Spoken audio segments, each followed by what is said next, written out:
What is up, man? I am Fireburst 180, and I got some Armored Shield gameplay of the new DLC pack of Armored Kill. Now, there's some things about I have to talk about it, and some opinions that I have. And one of the biggest things that everybody's been talking about is the gunship, and aka the AC-130.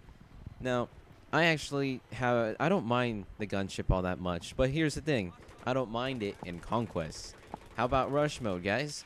You love playing Rush Mode again on Armor Kill, because I actually played a few games on it, and I gotta say, I just quit that game because every time I spawned in, I would get killed by that gunship. Now I already know some people are gonna be saying, "Well, what a noob! You're gonna shoot it down with the stingers and crap." Well, I actually tried that.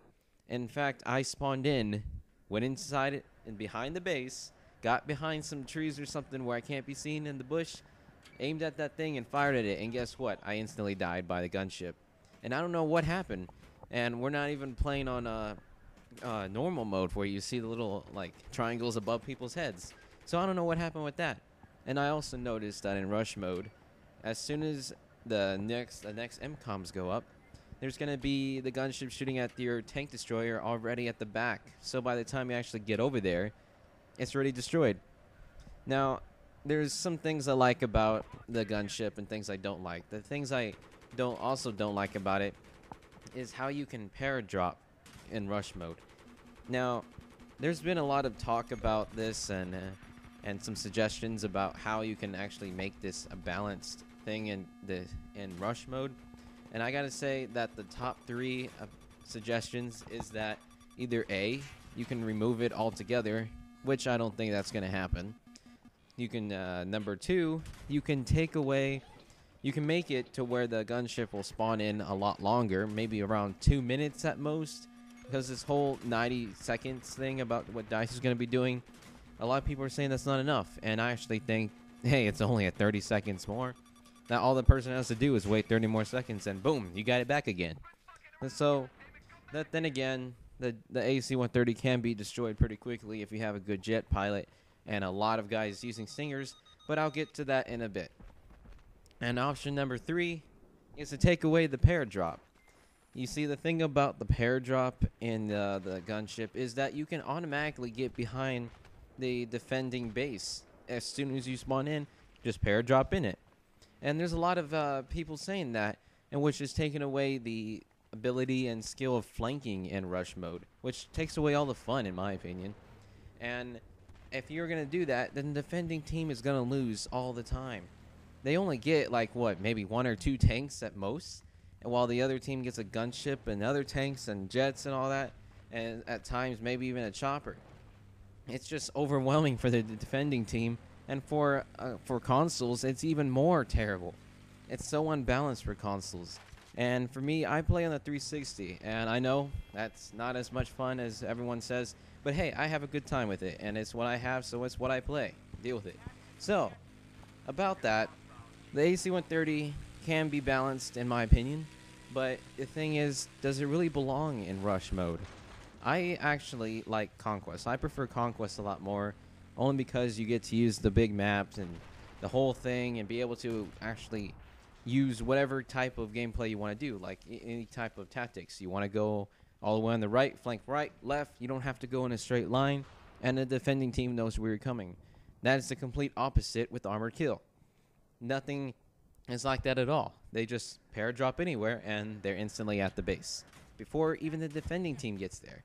I played a game where the game just started, and by the time I actually get to the base, the objective was already being taken. That's pretty sad. So, enough of that. We're going to go to how the gunship is good. Now, what's really cool about it is that every time I'm in it, I barely get any kills. As soon as I'm inside that thing, I get shot down, which is kind of funny because I hate the gunship so much, but I can't even use it myself. But that's also a good point. That means it can be taken down pretty quickly if the jet pilot is actually good. It only takes about around one or two, depending on how far you are, one or two runs to take down an AC-130. It's not that hard at all. And I don't even use heat seekers. I just use the main gun. And with that, as you can see in this clip here, I'm gonna get taken down in just a few more seconds. I'm not even gonna be in it for that long, and I can't even shoot this damn tank that I'm shooting at because I can't even get the aim right. I've never been in this thing, so I'm like, okay, how do I do this?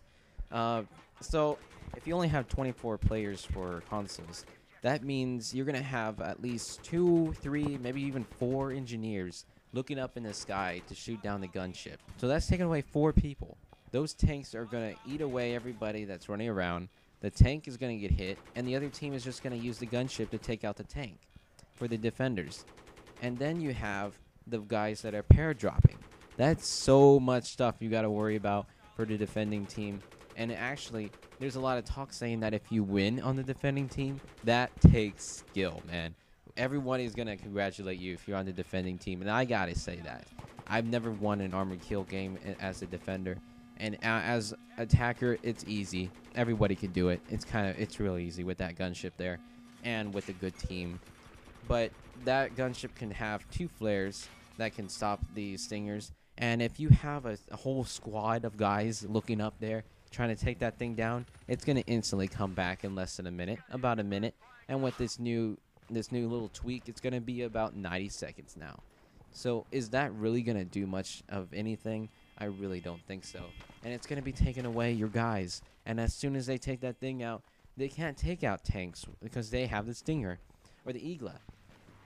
And also, if you have everybody on the engineer side being so focused on that gunship, those tanks are going to eat away everybody because the tank is going to be destroyed by the gunship, and their enemy, the attacking team tank, is going to come kill everybody because the engineers only have the Stingers and stuff, or the Eaglas, and it's just not going to work. My very first game when I played Armor Kill, I actually my very first kill was the gunship because I was in the jet and took it down. It's that easy. So yes, it can be taken down, and yes, it can be balanced. But does it belong in rush mode? In my opinion, yes, it can stay in rush mode, but it needs to be balanced in a way that the defending team actually has a chance of winning. It just takes away the fun of even playing as a defender. Because if you already know, hey, I'm going to lose, I might as well try to rack up as many points as I can and at least have a decent KD without that gunship killing me every 5 seconds. I actually had a time where I spawned in, and the very first second, I died. I didn't even get a chance to do anything by the gunship. It was brutal. It was just very frustrating, and I couldn't even move. And even if I was to use Stingers, I still died. It was just very, very frustrating. And because of that, I haven't played Rush Mode ever since. I just play Conquest. Now, about Conquest, though, there are some bad things about it, given the fact that it is a console and it only has 24 players in it. But these maps are huge. It's awesome and bad at the same time. I really did not like Close Quarters, and as much as I hate to say it, Close Quarters was meant for console players because, come on, you have the small maps, you have only 24 players, so you're going to be able to go and find people really quickly. Now, Armor Kill is obviously a PC download. It's mostly just for PC for Armor Kill, and I don't know about Aftermath, but we got 1-1 for console and PC. Now, because of these maps are being so big, it's really hard to find somebody. As you can see in this gameplay here, I actually go to a base, and it takes forever to find one person. I'll be lucky to get one every, 5 minutes, just one kill. And because of that, these 5 maps, these 5 flags, I meant to say, do we really need it? It's like, as much as everybody really wanted 5 flags, do we really need it? Look at Caspian Border. Caspian Border had only 4 flags, and they were very close together. And even though they were very close together, the most action that you'll see is on B and C flag, which is on the hilltop and the one right next to it. Every now and then you'll get to A and D, but most of it was in the middle, and everybody knows that. And even sometimes, all you do is run flag to flag. Every now and then there are some games where it's a lot of fun, but that does not happen often. And I don't think I'm alone when saying that Conquest on Armor Kill can get boring. It does get boring after a while, and I sometimes don't even want to play it. I actually played some TDM once, and I'm going to show you some video clips pretty soon about it, and it's actually a lot of fun on TDM. Armor Kill and TDM and Conquest are the two game modes I should pretty much play. I am not a big fan of tank superiority, and I actually want to make a little comments about that, but that's going to be another time. Now, on another note, there are some really cool aspects about it, about Armor Kill, and my favorite map has to go to Bandar Desert. That map is so cool, especially in that little town. And that's pretty much where the action is being held. And I have to say that's the best map because of its ability to have so much action rather than the other ones. You look at Armored Shield. It's pretty much like a flat Caspian border. You got Death Valley, which is a night map, but it has that annoying blue tent in it, which makes it look really weird in my opinion. It's like, okay, it's a night map, but you don't get that feeling of the night map, unlike in Bad Company 2. I can't remember its name at the moment, but I remember that map was awesome. It wasn't blue and everything. It was a very good balanced night map, and a snow map, may I add.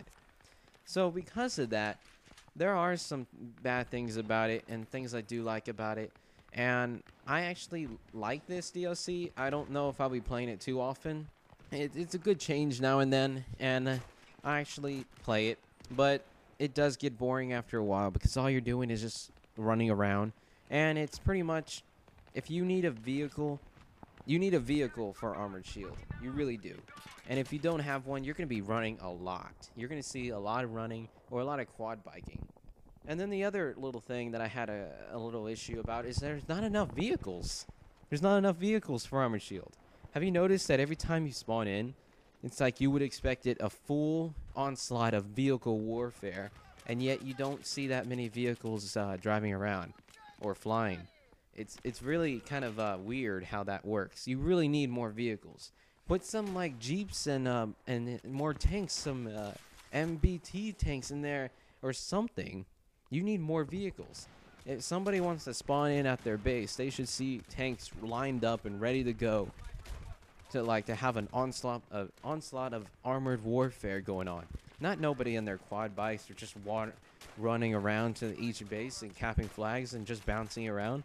You gotta have some armored kill, man. Armored kill warfare. And that's the point of Armored Kill. You gotta have this tank battles and vehicles and stuff. I'm not getting that at all for consoles. I don't know what it's like on PC, but I gotta say, I'm hoping to speak for everyone on console that we don't get that excitement, even if it is like only certain points of the map that everyone goes to, like the spawn point for the AC-130.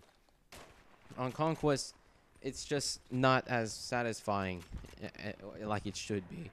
And that's one of the sad things about this DLC, is that it's just not that appealing.